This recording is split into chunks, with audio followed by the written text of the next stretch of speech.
And I've got a microphone and you do not, so you will listen to every goddamn word I have to say. Okay. Hello to you too. Well. What's up, Rich?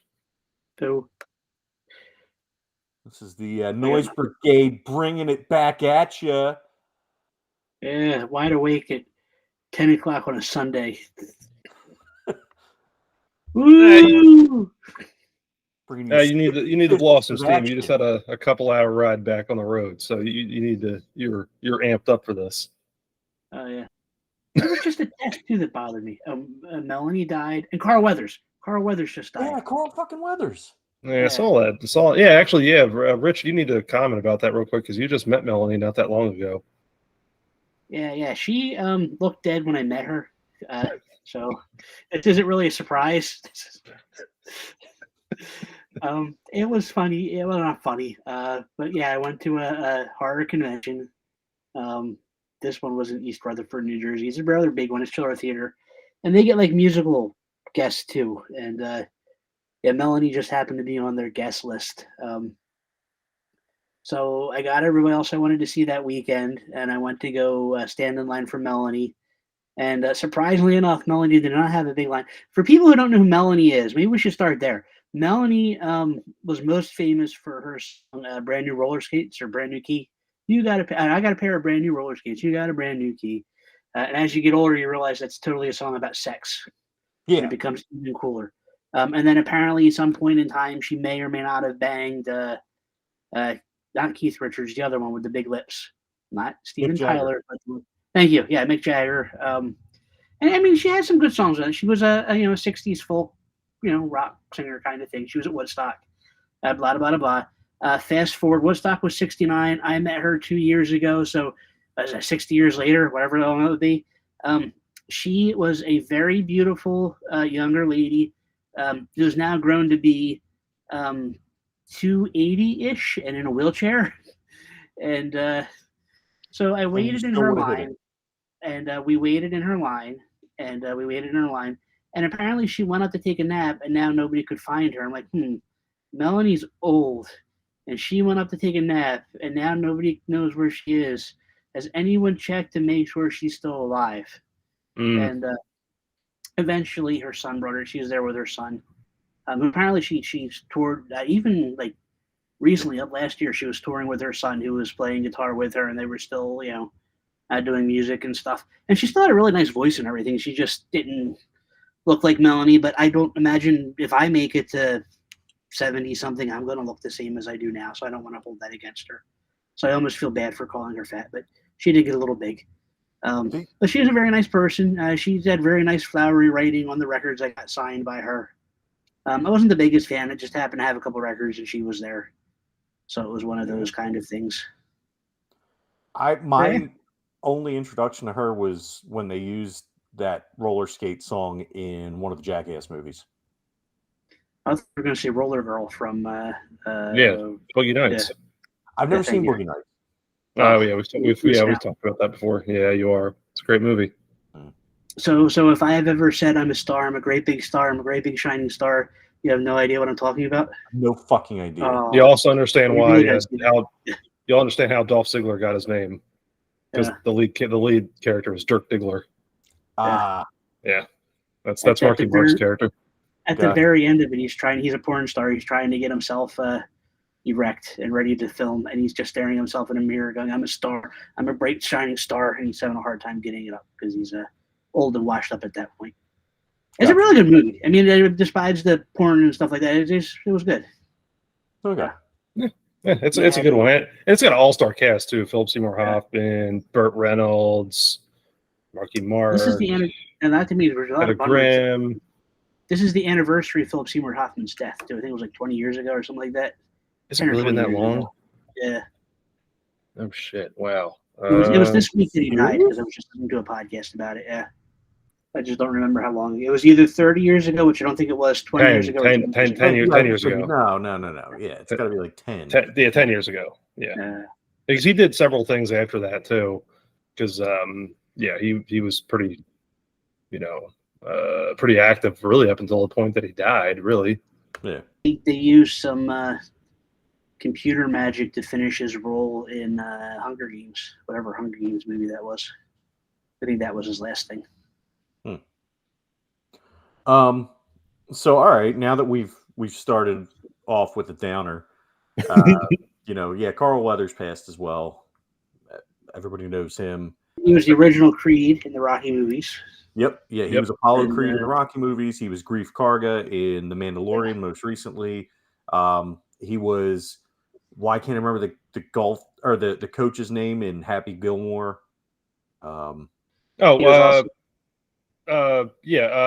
Chubbs Peterson. Yeah. He was the black guy, and I'm doing air quotes, but he was the black guy in the first Predator movie. I don't even know if he had a name. Yeah. He died quick. Yeah. He had an illustrious career. We're doing him a disservice by not actually discussing his full catalog of movies, but no, and we should we'd be remiss too that he did play a little football too under John Madden, which is pretty cool. So he had a pretty interesting life and career. Yeah, no, absolutely. So pouring one out for Carl Weathers. I just found out Tom Brady is going to have a baseball career before. And I know we're totally getting off topic, but Tom Brady was drafted by the Expos. Yeah, he's got a rookie card. Yeah, does he? Yeah, it was released. Sometime I think last year. Oh, no, this was he had one of the age. It was like a Bowman one or something like that. Oh, an actual in the junk wax? Yeah. Well, it'll be post junk wax, I guess, but in that era. Let's see. That was the biggest shock since I found out that other guy's name wasn't Ryan, it was Rin. Two big shocks. No, Ryan Sandberg? Yeah. No, yeah, it's still pronounced Ryan. Not spelled Ryan. It's not pronounced Ryan. It's Rhine, like Rhineland in Germany. That's right. 1995 Bowman. Hold on a second. Get the fuck out of here. And another thing that'll blow your mind, Seth Green was from Philadelphia. Oh, I knew that either. I knew that. I think that Tom Brady card is a stylized card. But the one that was good, the one that was being circulated a lot, was actually released last year. The one that's going for the one of one superfractor or whatever. That's the one that's going for $100,000 or some crap. Yeah, that's the one that keeps getting the rounds. Yeah, I think that's how I found out about it. Yeah. I was like, I figured that was the way, but yeah. All right. Yeah. Anyhow, let's talk some games. Let's start with one of our frequent targets of our ire, limited run games. So they've since partnered with a new distribution partner, and they're called Purple Dot. And this is supposed to hopefully streamline the process a little bit, get things moving quicker. So I got an email from them, and I wanted to look and see, all right, well, let's see what good old limited run has going around.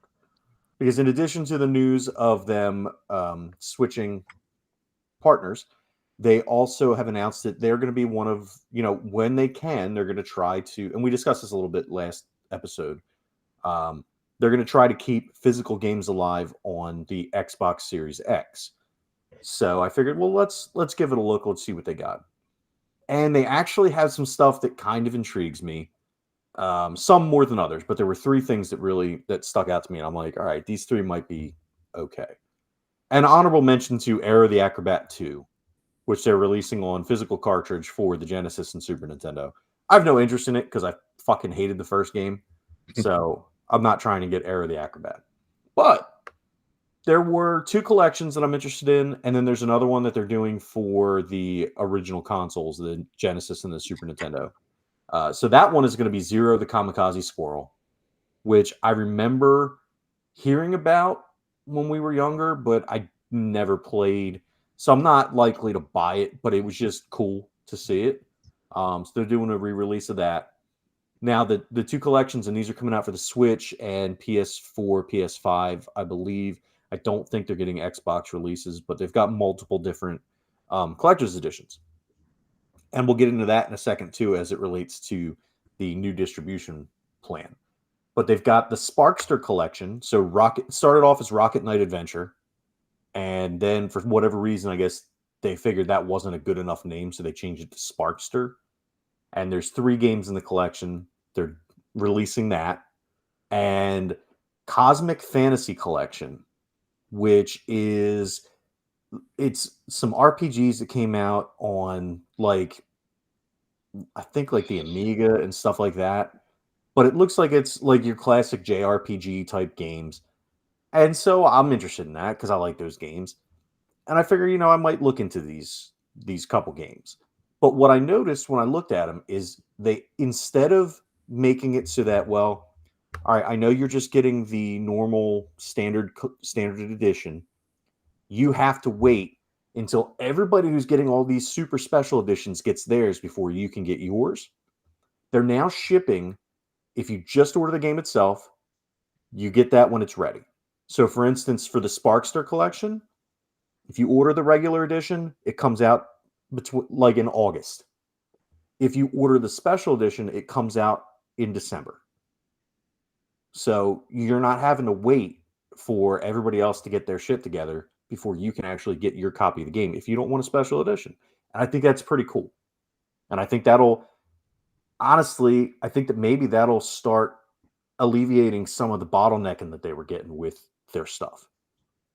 Because they were, you guys have said it before. I mean, they were practically waiting for every last little piece to be done, whether it was a record or whatever it may be, to ship, which upwards took up 2 years, right, to get stuff sent out, which is pretty ridiculous. Yeah. And the last thing that was holding everything up, at least for the last, I think the biggest thing that I had waiting was the frickin' trading card, which they've since discontinued. But the trading card was what was holding up Worms. So yeah, that's just crazy. Yeah. I know, Rich, with yours, it was like a misprint on the record, if I'm correct. Yes, that was on something that I ordered. The record was ordered alongside of it, which was done. So now I haven't bought much more from them since, but now I make sure everything is separate orders, which is easier now because everything, I don't know if everything's an open order, but it seems like they're doing more of an open order where you get like a window where you can purchase it as opposed to you have to be there at like 11 a.m. on a Thursday in the first 5 minutes to get a copy of the thing. So I like the open pre-orders better. Yeah, it definitely sounds like they've kind of getting their act together, because that was one thing. Like I've not done a whole lot with them over the years, but obviously, talking with you guys, it just seemed like, why even bother? Other than granted, really cool stuff, but at the same point, like having to wait so long, it's like I would honestly forget about it. Like, why did I order this, and why am I still locked into something a decision I made a year and a half ago? Right. With a video game, you know what I mean? The other thing is those turtle games I bought are literally sitting in a box behind me that have never been opened except just to check to make sure it was the turtle things I ordered. That's it. Yeah, but you're a major collector too, though. So I mean, I could understand if that's like one of your prerogatives. Like, but if you're like a hardcore, like I really just want to crack into this to play it, man, that would be me. And I'm like, yeah, dude, no, you had a year and a half to send it. Like, just give me my money back right now. Like, I don't want it. So now here's one of the cool ones that they're doing. Well, I guess cool depends on your definition. So, we talked at length about the Zelda CDI games, right? And they've decided that they're releasing this game called Arzette, the Jewel of Faramore Collector, or Jewel of Faramore, right?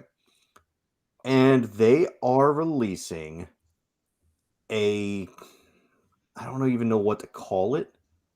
It's fuck. It's a recreation, I guess, is the best way to put it. It's a recreation of that controller. So you get the controller. Oh God, yes, I just looked that up. Holy crap! Yeah, yeah. So now I don't know how you get it. I don't know if you get it when you order the a special edition, or if you have to actually order that controller itself, or how that all works. But it's showing up as a separate pre-order.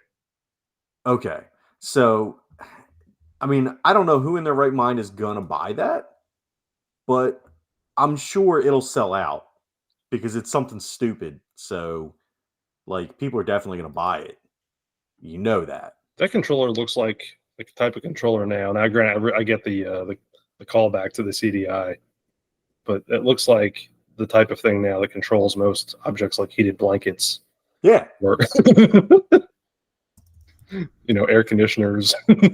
Yeah, no, you're absolutely ceiling fans. Right. Like I just don't like. I don't know, man. I can't. You don't want to drop $35 on that thing? I kind of do. That's the sad thing, because you know what I kind of want to do is I kind of want to get it, and then I kind of want to beat someone with it. Like, I kind of want to go to limited run games, and because we can go to the physical location, but I want to take it there, and I want to say, hey, whose idea was it to make this? And when they tell us, I want to beat them with it. I got a thing that looks like a bootleg Gravis gamepad that I use with my CDI. Nice. But the idea of that big ugly controller. Sorry?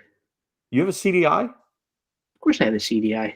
Oh boy. And I got how do we miss this before? And I got I got the movie card in it, so I can play the games that need the movie card, like the wonderful Thunder in Paradise exclusive game for Wait, did you buy the one that the McStays had? No. This one I got. This is actually my second one. I had one when we were kids, and I got rid of it because it sucked. And now I have it again as don't I have a Thunder in Paradise? I love the fact that you have at one point in your life have owned it multiple times. That's just fantastic. Yeah. I had what? That you've owned it multiple times. That's just fantastic to me. That's like somebody who has a oh my god. Thunder in Paradise. Yeah. Dude, you got to get that signed by Hulk Hogan. And I have the what the I got one of the I think it's Wand of Gamelon is the one Zelda game I have. They're stupid expensive though, so I'm never gonna get any more of them. It came with the CDI when I bought it, and Hotel Mario. Okay. What's nice is there's no copy protection, so you can just burn them on the CD and play them. Oh, nice. Yeah. Yeah, you realize that before I move out of Florida, the three of us have to go see Hulk Hogan at his surf shop, right? Yes. I didn't know he had a surf shop. Yeah, he's got a surf shop. He's got a fucking surf shop on the fucking Gulf of Mexico where there's no fucking waves. Does he sell that? That's because Jimmy Hart's scared of waves, brother.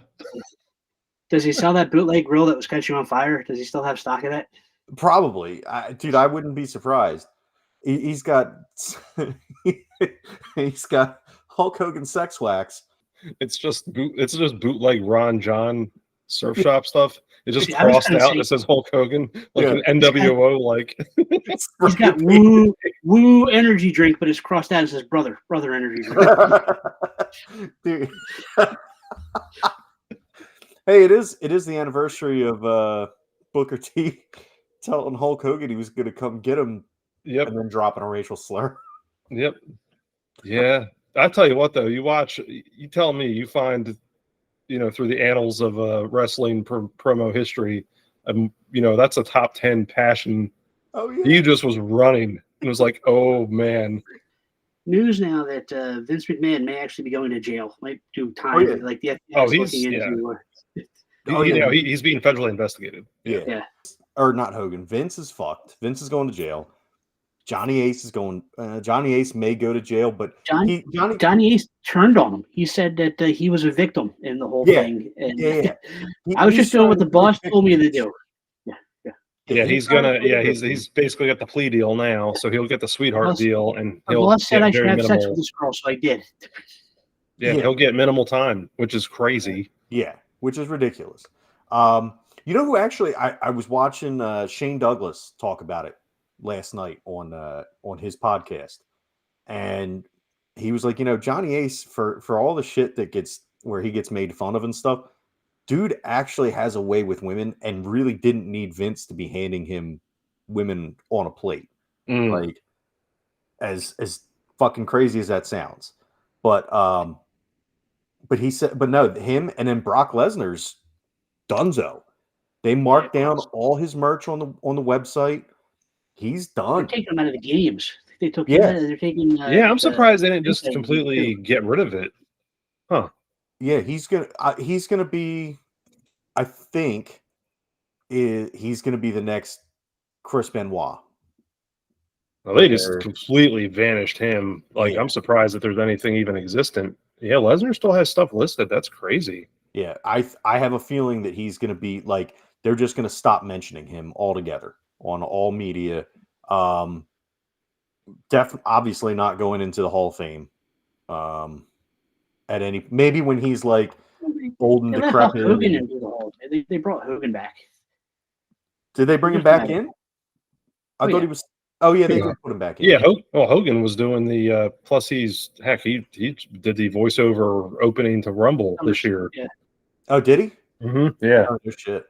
So all right, so they forgave him. So maybe eventually Brock will be back. Maybe he won't get the Benoit treatment, but he's gonna be disappeared for a while. Well, and the other thing too is you're kind of dealing with like we talked about this before. We're dealing with a different atmosphere now. It's different owners. It's a whole different ball game. You might have some of the similar people still in charge with Triple H, Nick Khan, whoever, but they're all answering to somebody else at this point. So, and let me give credit where credit's due too, and I don't want to sound, I don't know how to make this sound any way other than me being a douchebag, but I was extremely, like, I knew that Shane Douglas was a smart guy, and articulate and everything. I was just very surprised at his take on everything. I expected him to be more of a, I don't want to say a good old boy about it, but like, I expected him to take a different point of view on it. Shane's a teacher, right? Huh? You knew Shane's a teacher, right?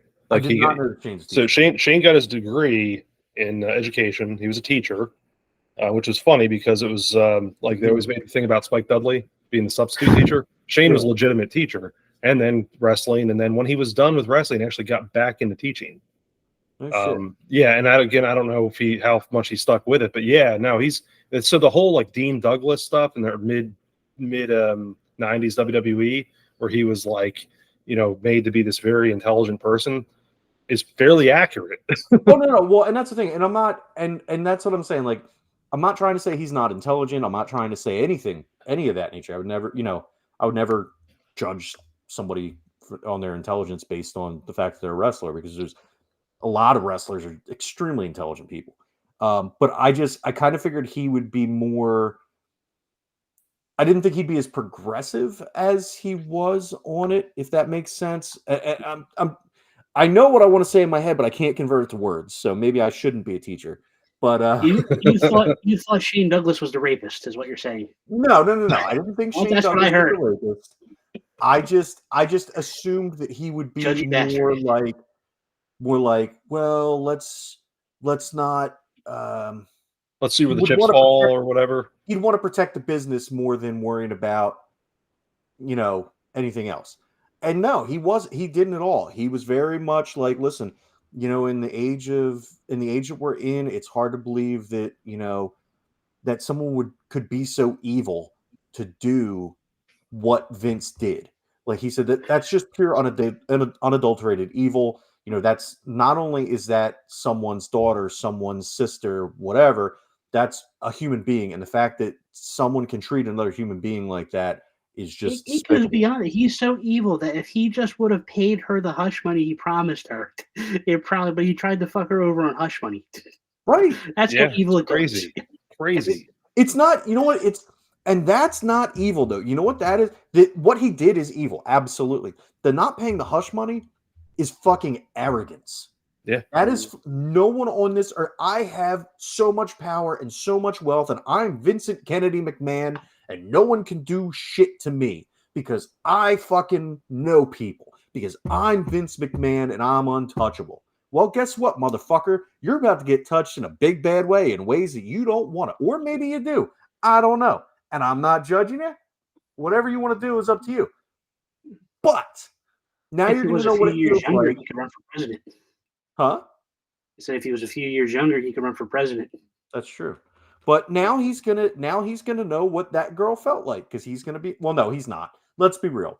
It is Vincent Kennedy McMahon, and he'll be in some kind of cushy ass bullshit federal penitentiary where he's in, like, he's got people catering to him and all that bullshit. He's not gonna be in an actual real people jail because he's rich. Let's face the truth here. He's not gonna have it as hard as somebody as he should have. Bill Cosby's not in jail anymore, so he'll figure out a way to get out of it. Dude, you're not wrong. That's crazy. That's actually oddly enough, that's an interesting comparison. Yeah, because you're right. I mean, you're talking about someone rich, famous, and did some very, really bad things, and out the door in no time. Whereas the regular person, and I'm not talking about the multi-million-dollar hush money stuff, whatever, would still be behind bars, decades out. Oh, yeah. Yeah. Bill Cosby's ass should still be in jail. CeeLo Green should be in jail. Like, all these fucking celebrities. Fucking lock them the fuck up, man. I'm tired of this shit. I'm fucking tired of it. I love the fact that we went from CDI to CD's nuts. Yeah, right to this. right to 25 to life. All right. Let's talk about other shit, please. I had a video game topic I wanted to bring up too, but I think it's more of its own show. There's this YouTuber I watch called Phoenix Resale. He was just I don't want to call him a scummy reseller, but he's a scummy reseller. Like, he goes and buys and whatever. But he decided he wanted to fund a web app, well, an iPhone app, a phone app. It was going to be a collector's app, and it was funny because he posted videos like for the progress, but he posted them at the end after it was all done. So you got to see him make all these mistakes that he wouldn't have made if he asked anybody any kind of information. And especially coming from, working as a software engineer, he's like, well, so it was just funny because he wanted to build a collection app, and he wanted to tie it in with Amazon's API and eBay's API, so he could get the selling thing. So basically, so people could get their collections of games and see what they'd be worth on eBay versus selling on Amazon. And then he was building in his own buy list into it too, which is what he was doing for it anyway. And in his first video, he said he talked to some people, and he thinks it was going to cost him $20,000 to get all this done, and it would be done like 2 or 3 months or whatever. And then it turns out he had no idea what he was talking about, and he wound up spending $140,000 on this project. Whoa! And and he never got the API access to eBay because it was against eBay's terms of service what he wanted to do. So he never bothered looking into that either. And it was just a funny, like I said, just the whole thing was kind of fascinating. So he scanned that. So was he asking for money from people? Like, no, he's legit. No, he put all this money out of pocket. It's his own personal investment. He's just okay. He films videos of himself going to like. He started out with videos of himself going to pawn shops and stuff like that and buying games to then flip to see, these are the games you can resell. And he's got like a following of resellers. It depends on how you feel about resellers. Like, I'm a little anti-reseller, but I kind of understand I'm anti-reseller, and my question is, has this fucker never heard of pricecharting.com? Well, he mentioned price charting a couple of times, but there's other apps that are more. And not only that, but the app he's titled, he hired a marketing company too, which was smart. Like, it was good to hire a marketing and branding company, but they came up with the name OneUp for the app. And if you just go in the App Store and type in OneUp, you get like 9 different apps called OneUp that all do different things. And there's a website called OneUp.com. Yeah. So there's a lot of like, what are you? But it's just like I say, it's got a whole series of videos. Like, I think he did one a month, just doing updates on it. Wow. And then if you look through the comments, it's like you have, and he mentioned this on his last video. The video came out yesterday, which is why it was fresh in my mind. His last video was like, I was reading through the comments, and you had basically 3 groups of people. You had the software engineers telling me I have no idea what I'm doing and I should have asked somebody else. You had the people that originally he was going to charge $50 a month for this app too. So he had the group of people who are saying that nobody's ever going to spend $50 a month on your stupid app. Yeah. And then, it was interesting watching him learn all this stuff. What a dumbass! Just going in with no information, no idea. Yeah. I'm glad he lost some money. Fuck that guy. First of all, you're a dirtbag because you're a fucking reseller. Second of all, if you have that money to lose to try and make an app that you think you're going to charge $50 a month for, good. I'm glad you fucking lost some money. You're a dumbass. Fuck you. Yeah, I don't know. I don't even know where to begin. The first of all, the $50 a month thing is just, I don't even know where you go from that. And there are other tools that exist, but I don't know. It's one thing to be rich, like you said, yeah, good marketing, good branding, whatever. But you sometimes you just gotta cut right to the meat there. I mean, has to have something that at least halfway works. If you're gonna, it was funny because he was making every mistake a startup person makes. Like he was like, I want the app to do this when it comes out. And then he was adding 9 different features to it there. So that's called scope creep. So he's like, he's taking, well, this is what I think I want, but I also want all this other stuff, which makes it more expensive and bloats it. And then he was smart enough not to outsource it, but he picked a rather cheap firm with 2 guys in his area. And there was just two developers. And one of them wound up leaving during the beginning of the project. So that fucked everything up too. Yes. And it was just okay. And then not looking at anything else.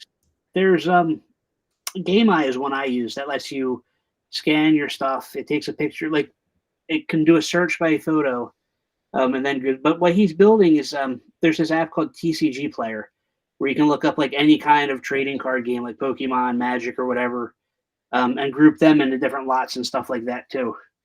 But it's also the fact that he didn't realize there was going to be a monthly cost with it because you have to store data somewhere. So there's going to be he didn't say what he used, but people usually use either Amazon or Microsoft has Azure. They're the same thing. So you need that kind of storage somewhere, which is a monthly cost, and you have all this other thing, an overhead. And it's just not knowing any of that or not asking anyone about any of that before charging forward. It's a whole due diligence kind of thing. Yeah, things that intelligent people do. Oh man. So let's bring it back to the list of shit that I had to talk about because I've never seen this list. I'm just assuming you're making stuff up off the top of your head. Well, listen, man, this is going to keep me from losing my fucking mind talking about these douchebags. So, okay. All right. So there was a breaking report not long before we went on the air, and it was correct credit here, xboxera.com. And it was actually, it was last updated 5 hours ago. So Starfield is coming to PlayStation 5. So not only is Starfield coming to PlayStation 5, but apparently Microsoft has invested significant capital in PlayStation 5 development kits. So they are prepping to release a shit ton of games on PlayStation 5, as well as on Switch. So some of the games included being Starfield, which after they're going to release this big expansion, and then that's when it's going to come to PS5. You're going to be looking at Sea of Thieves, which will be coming to Switch and PS5. You're looking at Hi-Fi Rush, which is not just coming to Switch and PS5, but is also going to the Epic Game Store, which is also going to Steam, which is also going to some other. There's another game store that it's going to. So, and what they've done is they've put different. There's different icons that have been found in the game code, and it's each different icon relates to a different storefront that it's going to go to because it's digital only. So when you buy it for said system, you're going to have this special icon.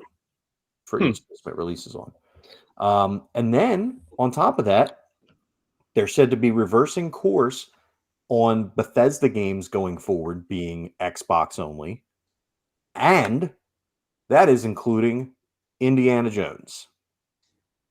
So for the time being, certain games are going to be Xbox first, timed exclusives essentially. But as the development continues on games like Indiana Jones is almost done. It's coming out relatively soon. So that's the reason for the timed exclusive on that.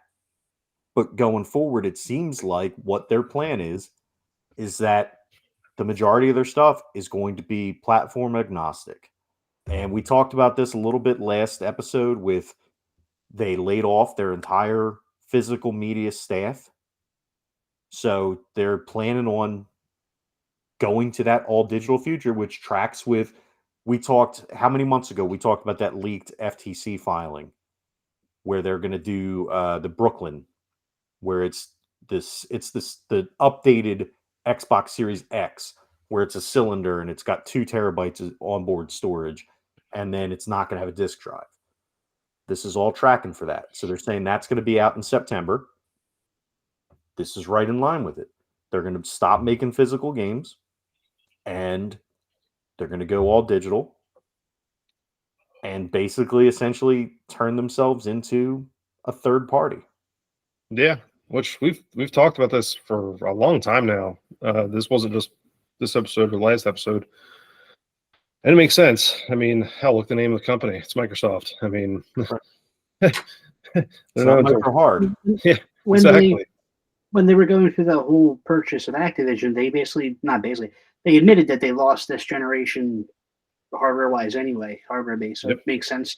You can't keep buying all these software companies just to support your hardware that you already said lost. So it makes sense to them that get this out on everybody who's gonna purchase it. Yeah. Kind of a thing.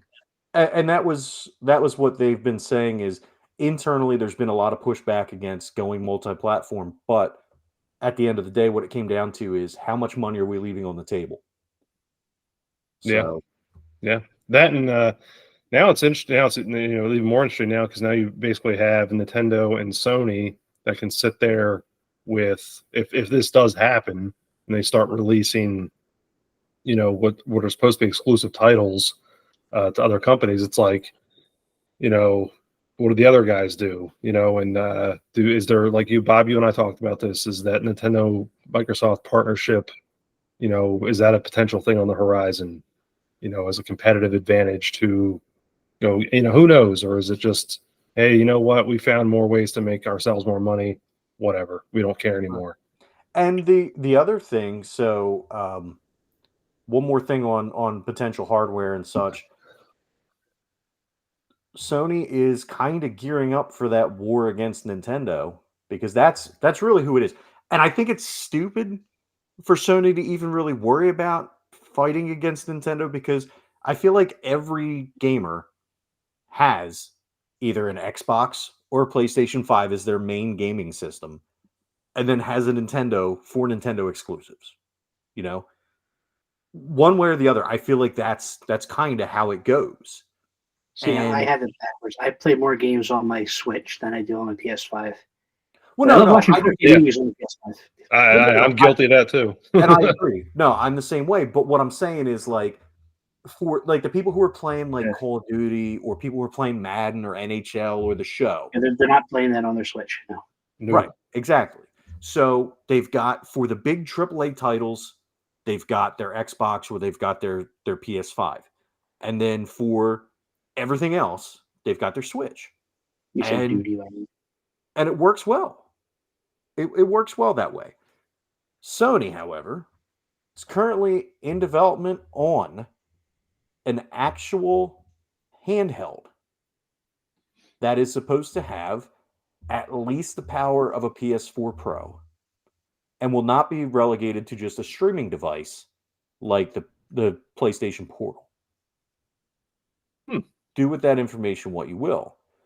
Does that mean they're going to maybe go to the next? I don't see that as them taking on Nintendo. I see that as them taking on I don't know what any of them are called. The handheld, like the no, not mobile. The give me a minute. I'm thinking of what it's called. The Steam Deck. Oh Or the other. There's other Steam Deck like devices. Yeah. They're all usually there's a bunch of them now. Handheld. Yeah. Yeah. And that's what it sounds like they're trying to get with this handheld. So I agree. I mean, I can see that too, and that would make more sense to me because I don't see Nintendo really as a competitor to Sony and vice versa. They're two giant companies that people don't need to fight against each other. They can both exist in the same space, and one's not taken away from the other. I don't know who said it, but somebody smarter than me said this, so this isn't my thought.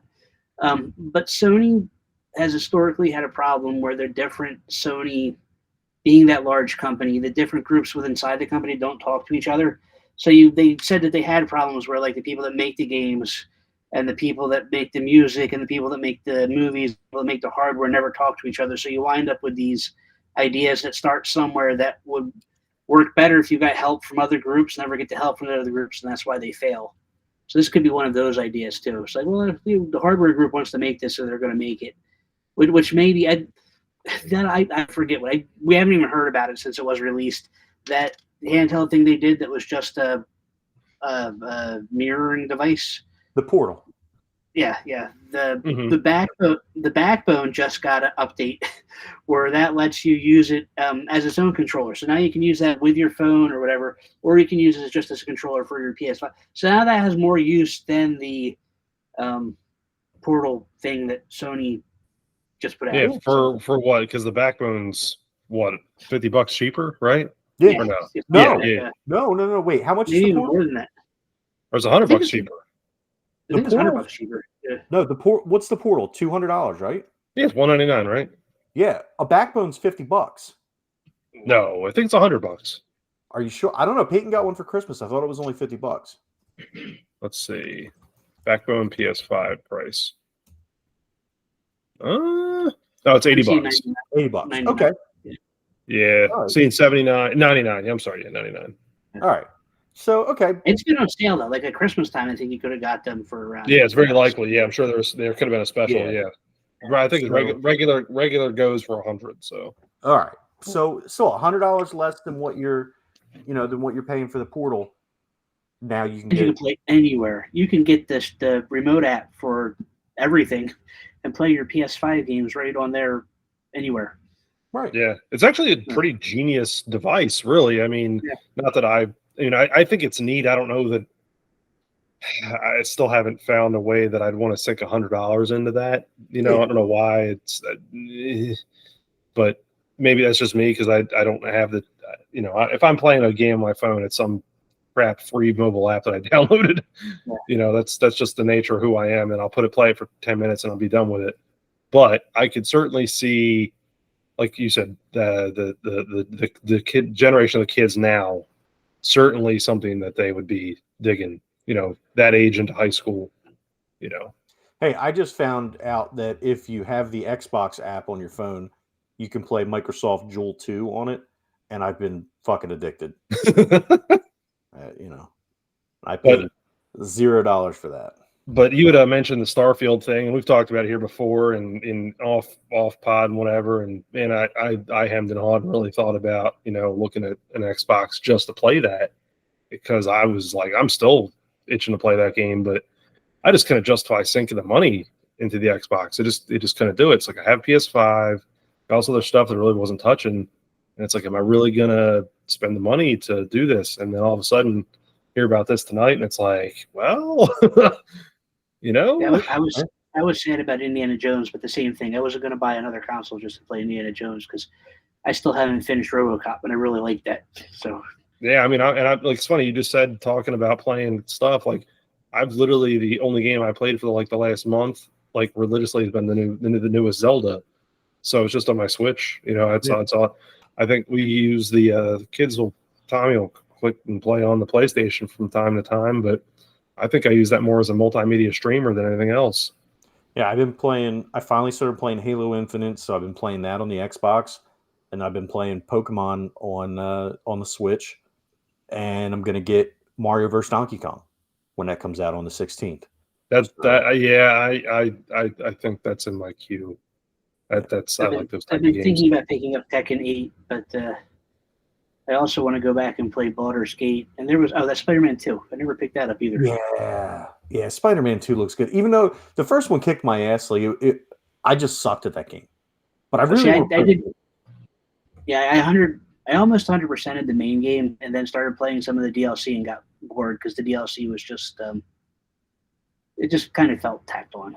But I started playing Miles Morales, and then that was too close to the first one. But I hear this one's supposed to be good. So yeah, I want to do that. And then obviously when Wolverine comes out, I'm gonna have to get that.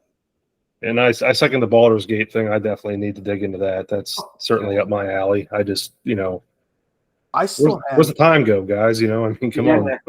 Dude, I still have Diablo 2 and Diablo 4 that I haven't played yet. I haven't even cracked into. I don't even own Diablo 4, and that's another one that's in my list of things I want to play. But I just, Well, that one came with my Xbox, so. Was that the one you ended up getting that came with it? Cool. That was just it was like a still regular system color that wasn't like come with a skin or anything, or no. It was the regular. It was the regular system. It was $350. Oh wow! Yeah, I got the game, and the game was already installed, or I'm sorry, the game was already registered to the system. Mm-hmm. All I had to do was turn it on and set it up, and then the game downloaded. Cool. Awesome. So it didn't even there was because when I opened it, I'm like, fuck, there's no download code in here. Where's the little fucking card with the download code? But I guess people had been stealing them from people who work there or whatever had been opening them up and stealing the codes and shit. So Microsoft is like, fuck that. We'll register it to the system and then it'll assign to whoever's Xbox Live signs into it first. That works too. Yeah. So, all right. One more thing that I have, and then we can talk about whatever the fuck you guys want to talk about. I think that was more than yours. So the PDP Riffmaster guitar controller coming out from manufacturer PDP. It is going to work for PC, and then either your selection of you can get the Xbox version or you can get the PlayStation version.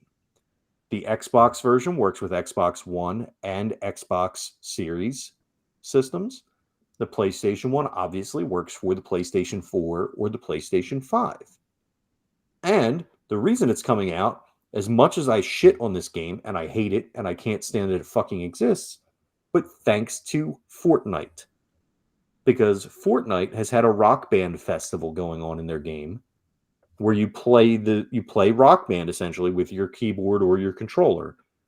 And this controller is meant to assist people in playing that, but it will be compatible with Rock Band 4 and Rock Band Rivals for the Xboxes and the PlayStations. I've got nothing on the Fortnite thing, at all. I never have, I never will, regardless of this. But I will say this: I looked this thing up, and this thing looks cool as hell. Yeah. So now we don't have an exact date. We don't have a price. I would venture to say it'll probably be like $100. It's got a rechargeable battery built in. It folds down. It's got all your buttons you need, and it's got a thumbstick that's up near the head of the guitar. And we have a release window. So the release window is between March and May. If you see Rock Band 4 discs out there, snag them because nowhere fucking has them. And now the prices are starting to go through the fucking roof on them because everybody's like, oh shit, we thought we could just throw these away. And I'm sure like GameStop and shit did. And now it's back. So even my local game store doesn't have just the Rock Band disc. And they sure as shit don't have any of the setups for it. Yeah, I was trying to see. Yeah, you're right. There's no price that was announced, but there's nothing. I'm curious to see. Yeah, I am curious to see what that's going to release for price wise. I'm assuming. I mean, I would say as low as 80. I would say probably no higher than 100. And I feel like that's a pretty fair price for it, for what it is. You still have to use a dongle, which sucks. I don't know how much latency that's going to introduce, but which latency is very important in rhythm games, especially. Right. But I feel like there'll be, you can adjust the sensitivity and stuff and the screen, all that shit in the settings of the game. So it's fixable. So yeah, no, that's cool looking though. Yeah. Just give me fucking new plastic fucking instruments. That's all I want. I just want to be able to fucking pretend that I have some kind of musical talent. I never got my plastic flute attachment so I could do Jethro Tull songs in Rock Band, and I'm upset. So I'm boycotting you because of that. That was good. That's good. Well, that's because they figured you'd probably try and turn it into a plastic skin flute.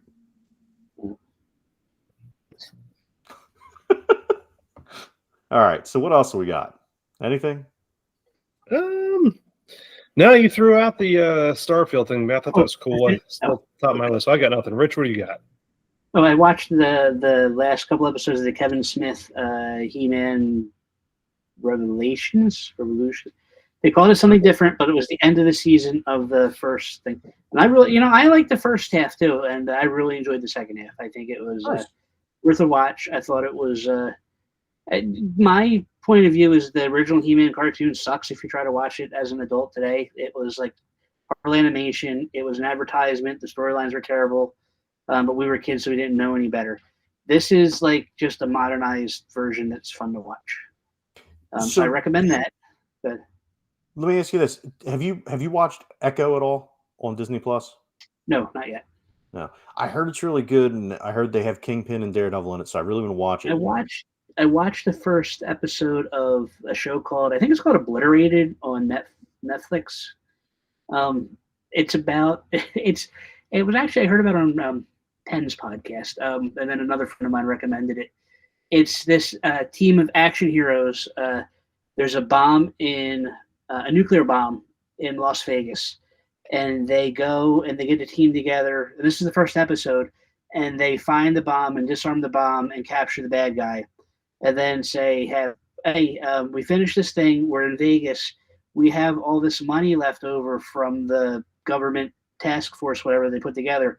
Let's just go get wasted. And you see them doing a pile of drugs, and this one guy does a pile of LSD, and there's other guy does mushrooms, and there's a lot of sex. And there's actually a lot of nudity in this Netflix show.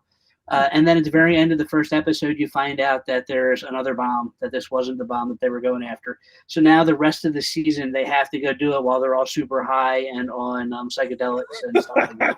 And it's just supposed to be stupid fun. Yeah, it's supposed to be really. The first episode was good, so I was going to check that out.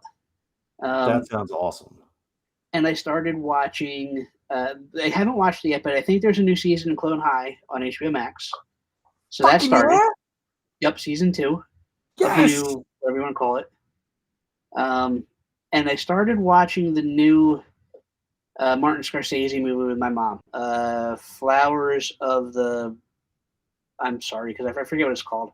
But it's about a true story, which I didn't know, and I'm probably gonna go find the book so I can read the book. So it's Killers of the Flower Moon.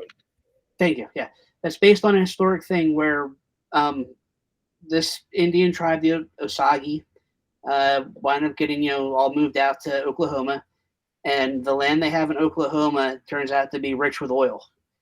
And luckily, somehow, they managed to get the head rights, they call it, to the oil. So they get the mineral rights for it, so they all wind up becoming rich. But then, of course, the white man, being the white man, moves in and starts marrying the Osage tribe. And somehow, a lot of them start dying mysterious deaths, the Native Americans. So their white husbands get the rights to the oil thing. And for some reason, the local sheriff isn't really looking into all these weird, strange deaths. So eventually they get the FBI involved. And I think one of the FBI, the lawyer. The lawyer is being played by Brendan Fraser, and Robert De Niro is one of the bad guys, and because of Scorsese, Leonardo DiCaprio plays another part, and it's really good so far. But I'm an hour into it, maybe an hour 20 minutes into it, and it's 3.5 hours long because it's a Martin Scorsese movie on a streaming service. So I still haven't watched The Irishman because that's like 9 hours long. But this will probably go back and finish in a couple parts. Like it'll be a couple nights, but I liked what I saw. It was very pretty. I liked the story, even though the story's horrible. And it almost makes you want to go find the book, read the book.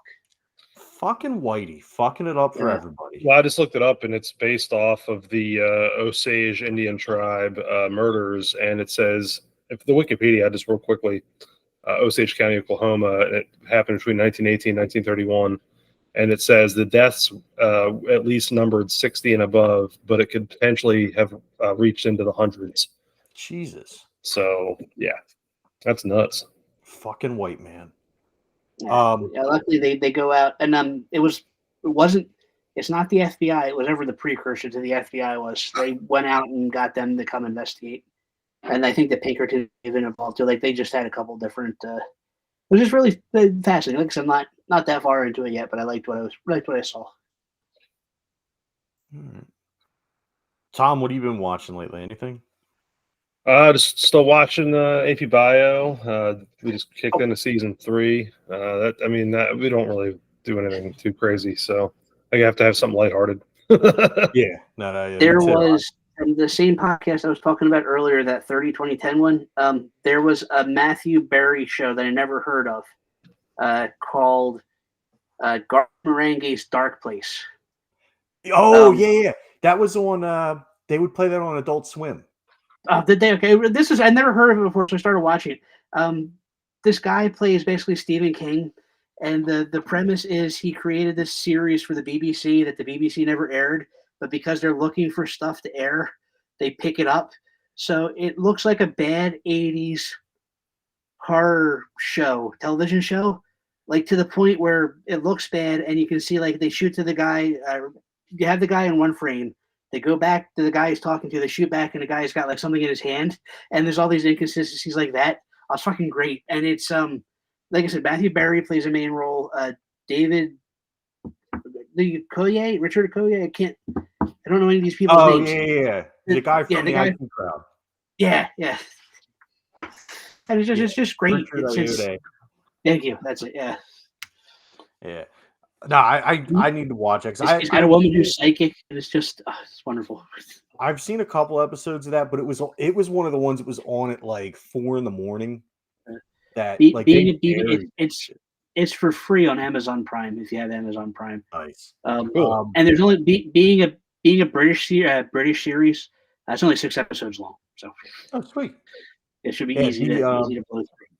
So I actually got for $30 on Amazon. I got Transformers Armada, the entire series. So Peyton and I have been watching that, and then last night I rented Strays on Amazon because I had a bunch of credit that I'd gotten for like changing my day of delivery and stuff. So I used for like digital rentals and stuff. So I rented Strays. Holy shit, that movie's fucking hilarious. Strays. It's the one with Will Ferrell. Oh yeah. And what the fuck is his name? Randall Park and Isla Fisher, and they all voice dogs. And what the fuck is the dude's name? The guy that played the MacGyver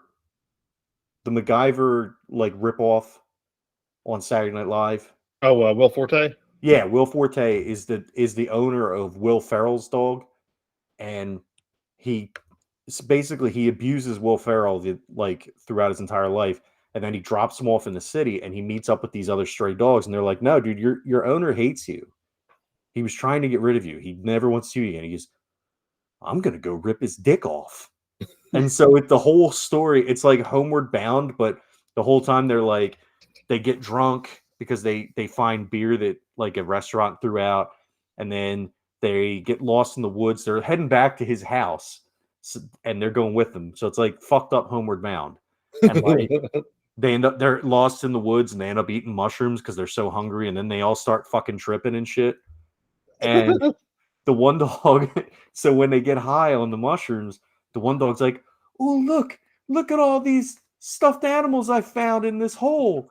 And they start all digging these stuffed animals out of this hole and like throwing them around and playing with them, and they're having a fucking great time. And the next day, they all wake up in the middle of the woods covered in blood and shit, and there's just pieces of rabbits everywhere. It's fucked up, but it's dude, it's such a good fucking movie. Yeah, so I remember seeing the trailer for that. It did look pretty good. If you got kids, and everyone here kind of has a kid around them, that I watched with my nephews. Why did it just leave my head? Jesus Christ! The Adam Sandler movie on Netflix, Leo, is it called Leo? Oh, Leo, yeah. Yeah, that's actually pretty good. Yeah, it takes place in Fort Myers. Does it really? Does it? Yeah. None of it. I mean, the school's not real, and I haven't seen it. Peyton watched it. It's a cartoon. So, yeah, Peyton watched it and said, "Oh yeah, it takes place in Fort Myers." So I don't know how accurate it is. It's a school pet that gets taken home every week to a different kid's house, and he winds up talking to them and solving their problems. Yeah, it was just kind of cute. Yeah, it looked cute. It was inoffensive for a Adam Sandler movie. Which, hey, he does his old Jewish man voice because he has got to do a voice and everything. Well, yeah. And I think Bill Burr plays the. They're two. The problem is he thinks he's dying because he's an iguana and they only live to be, I forget what it is, and he's like, that's how old I am. So he wants to pass on his information before he wants to be something before he dies. Well, that's fucking depressing. That's a good movie though. He doesn't die at the end. Well, that's good. All right. Well, that's good because you know what happens most of the time to iguanas down here is it gets cold and they fucking fall out of trees.